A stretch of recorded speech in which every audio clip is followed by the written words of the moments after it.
Okay, hello everyone. Vicky Verley here, Rock and Roll Prophetess. And we're looking at today the new moon in Gemini on May 28th, 2014. And as always, I'm working off the East Coast, Eastern Time chart. Okay, so yeah, the first thing, it's the sun and the moon conjunct the new moon, but really look it over here. This is what gets me. The minute I open this chart, this is where I want to go. Because we've got Venus conjunct the South Node here, and at these high degrees again, 29. Matter of fact, later in the day, after this new moon, Venus is going to move into Taurus. So, but at the moment of the actual moment of the new moon, it is at 29 Aries here, conjunct the South Node. So talk about running into people from the past, old loves coming forward. You know, that's no matter what the sign. Okay, Venus conjunct the South Node. This is people from your past. And loves meaning not just lovers, but loves of all sorts, of all shapes and sizes, of all walks of life. Also with South Node, it can definitely be past life stuff too. People you knew in other incarnations showing up again. Venus, the most common way, Venus would express itself is through money. Excuse me, I was going to say that was the secondary thing, but through love, actually. So, lovers, but then I was trying to get to, but also Venus is money. Venus is luxury, things we like in life. So people could be popping in through those channels too. People that you deal with career, finance, money, somebody, with Venus it just is good though. It's just some kind of good. And, you'll run into soulmates. Your soulmates aren't always going to be your lovers. These could be people that do hire you for the job or the project, or do give you the loan or something, and you may never have really any other interaction with them in this lifetime. But sometimes it's these little soulmate people that just come along to kind of give you a leg up or give you a little boost or something like that. So things like that are definitely happening. Now with Aries, it's the South Node, and the North Node, of course, is Libra, which is over here, and we've got this other cluster of Libra energy too. But you would probably want to look at this in your own chart, where this falls. Like, for instance, in this chart, if you had late degree Libra, or you had Libra rising or late degree Virgo rising, it would be in your 8th house. So it very well could be some kind of financial thing, but also 8th house is sexual. So where is Aries in your wheel? That's something that you want to look into more, Aries and Libra axis. And that could be the areas that it would come into your life. 7th house could definitely be a love partnership. Well, any kind of partnership. 5th house would be a lover. 3rd house could be somebody in your neighborhood, siblings. So these are, you can look into it further, but this pulls me in. This is the thing that pulls me in. And then the second thing, just looking at it, this big diamond is here. And of course we know that it is the Grand Cross and the Grand Cardinal Cross and everything, but it still is just this pivoting diamond here, spinning and pivoting. And I don't know, but it feels like it's going, can't even tell, can't say clockwise. It's spinning like this way. It comes around here and it's spinning in this direction. And I don't even know why I want to say that, but I can tell that seems to be important, or that's the way that it's going in this direction. And again, pivoting on that high point of Jupiter. The other thing that's happening, Mercury is going to change signs the next day into Cancer. So we got all these 29s. Even though the new moon point is that we're here at 7, these 29s are here. Karmic degrees, past life things, finishing up. So definitely finishing and new beginnings, because these are going to turn to 0 degrees of Taurus, and it's going to turn to 0 degrees of Cancer. And it is a new moon, so there's new beginnings too, but there's just these little tinges of these little hangers on, these little things, these little entrails that have to just be kind of finished off here. The other aspect, the new moon is exactly squaring Neptune. That's the Sun square Neptune, Moon square Neptune that day. So Gemini and Neptune, are Gemini and Pisces, Mercury and Neptune. So, well, Mercury is speak, mental, mind, and the new moon is in, the sign of Mercury, the sign of Gemini and Mercury. So, we are talking about speaking, communicating. I always think of Gemini because it's the twins of partnering up, there's, and the 2 sign of it, even though it's more Libra energy, but I always just feel like Gemini is partnerships too, in a way, or connecting to people. And then Neptune. Now, it's very, Neptune is that fish energy, and we've got the Chiron conjunct the vertex too. So that's some kind of fated thing here too. There's going to be some kind of opportunity for healing karma and healing wounds and healing. And I'm feeling like can be just these little things like this. Just somebody, or somebody holds the elevator for you too. It could be some magical little karmic thing. It's just, it feels like just these little things. And with Aries, it just seems like maybe they're not going to stay, they may not stay in your life for a real long time here. But it might just be, I just owed you this little favor, and I just wanted to pop in there for a second, and bam, there it is, and, say hello. Like two ships passing in the night, or two I don't know, two timelines passing. Two individual timelines intersecting for a moment there. But anyways, get back to this Neptune Mercury energy. So Neptune, it's that fish. It's the fish, one swims upward and one swims downward. And squares sometimes can be, more towards the negative, if you want to say, but trines trines are usually harmonious. Squares and oppositions, frictionist. They can cause friction in people's lives. So some friction, but see, with Neptune, friction, they're not friction. They're not confrontational people. They dissolve. They back away. They may go into drugs or alcohol. That's a common thing. See, with the fish, I've said this before. This is my perception of the Pisces energy and the fish. If you're swimming up, it's out of reality. They're not quite in 3D reality. So swimming upward, you can transcend reality through spirituality and things like that, creativity to some extent.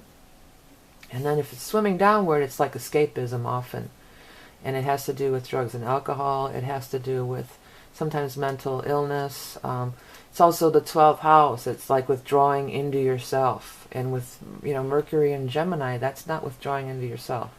That's being social. That's getting it out there. So there could be some of that. There could be things said that with a square maybe that, again, you don't really mean. It could just come out. You could say things if you are buzzed, if you're drinking or something. You could say things that are just let it rip, and it's like, oops, before I could think about it, I just spilled it out there and said it. But the other thing, though, what I wanted to say, the Mercury and the Neptune together, this is great flow of creativity, I would say. That would be the positive way, just for everybody kind of thing. Flow of creativity. Definitely get some mental insights. Having your mental capacities, your head, hook up with your spiritual, your head and your heart together here. And then Chiron for some healing energy to come through here too. But I'm feeling like it's, again, more insights of yourself. Because 12th house is like self-contemplation, reflection. It is the hermit in the tarot, I think of it as. And so there's some kind of going within, getting some insights, getting some enlightenment, some healing.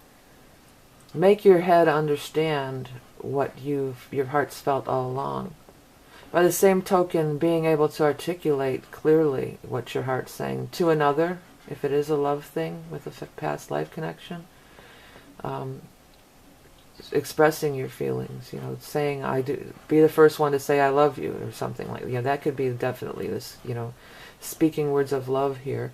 But it could also be just your mental understanding of something that maybe even that you had convoluted with Chiron. I know it's not, it's like 10 degrees, but it's just I'm feeling like they're together here. They're in Pisces and they're together there, and I want to put them together. And it's like, it just came to me sort of like something that maybe you had convoluted ideas about, and you just have some reality check about it. It's like, wow, and just some flash of enlightenment. Like how silly, I'm getting like, well, how silly I was for thinking that all this time. This wound that I had the whole time was really never meant that way, or because Gemini is always lighthearted or something. And I'm thinking like 12th house, like old stuff, old wounds. And that's what all this Pluto, this Grand Cross is digging up, all these old wounds and stuff. And with Mercury, it can just be those flashes that come out of nowhere, quick lightning bolts. You know, it's like ideas. Also, definitely inventive and creative ideas too. But I'm feeling like there's some deep stuff going on. Could be for some people. Like something from childhood, like you thought something, your parent did this to you, you know, and then you find out, no, it really was this, you know, some innocent mistake, and here you've been wounded over it for all these years and something, you know, things like that. That's kind of what I'm vibing on here. And with the 29, we're just, and it's Mercury and Venus with the 29s here, you know, and we're just kind of, these quick things that are going to happen just as quickly, and because these are going to be gone in a minute, and these are both Venus, Mercury's fast moving, and Venus is rather fast moving too, other than the moon. These are all fast moving things. So these are things that, you know, you've got this window of opportunity. That's what I want to say. There's a window of opportunity to have some sort of big insight and release. They just showed me like a window opening up the heart and like butterflies flying out of it. So that's pretty cool, little graphic from the spirit guides or whoever's helping me here. Yeah, so open that window. There's a window of opportunity to like, but it's about releasing, because I'm seeing all these butterflies like flying out of the heart chakra, and like there's flowers, and it's like all bright, beautiful colors, and we are, you know, we're gonna, it's, in no time, the next thing that's gonna happen is we're getting into the summer season here. So this is the season of growth and greenery, and beautiful flowers and butterflies are gonna be everywhere, fluttering around. Okay, so yeah, that's going on. So new moon in Gemini, great time to initiate any kind of just regular Gemini third house stuff. You know, start writing your book, start you know, anything that's going to be verbal, writing your outline, writing your proposal, submitting your applications, or your letters of, you know, writing letters that you have to, where you've got to kind of sell yourself too. You know, because Neptune is also, its qualities that people imbue on, you know, put on us that we may not have. You know, it's an illusion. There's an illusion to it, and it can, and it could be like a snow job, really.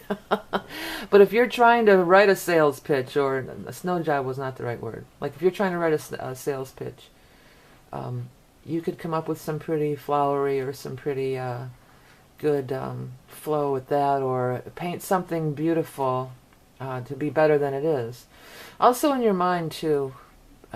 You could think something is more beautiful than it really is with Neptune. There's that, you know, that rose-colored glasses thing, and just in that, you know, that Piscean, you know, they're out of their bodies half the time. Pisces are. I love Pisces people. It's not a put down in any way, but it's just, that's how they are. They're kind of out of their body, and then the Mercury is in the head there. So it's interesting. There's a lot of different ways it can go, but it's definitely a real different kind of energy, although they're both mutable, so that's why we have the square. But it's just a real different. It's head and heart, or head and spirit, you know, mental and spiritual. But they can work hand in hand, and it could be good. It could be a good thing, because if they join together, it could really be a good thing. And sometimes with the squares, that's what you need. You need that jolt from a square or an opposition to really make it happen. You know, the trine days, things are trining, you can just be out having a pleasant day and nothing might happen. These squares make things happen. Okay, so we do still have this stellium in Libra, but at least Mars is going direct, and it's all this opposing Uranus stuff. We've got Vesta, Ceres, Mars in a wide orb opposition to Uranus, and involved in this big grand cross, but I wanted to address the Uranus part of it here. Something about the Uranus Vesta is drawing me in, and that is the closest to being exact, you know, because we've got 16 and 15 here. So 1 degree off Vesta and Uranus. So of course Uranus is the unexpected, it's technology, it's media, and Vesta. Vesta is like the home and the hearth, you know. You know, I almost want to feel like this energy, to me, what it sort of is feeling like is like, take some time to unplug. I was just watching somebody what's that woman's name? I love her. Ariana Huffington. And she was talking about in her book that she's putting out, about unplugging from technology. And I definitely do that. And I definitely do that more in the summer because I want to be out in nature and everything.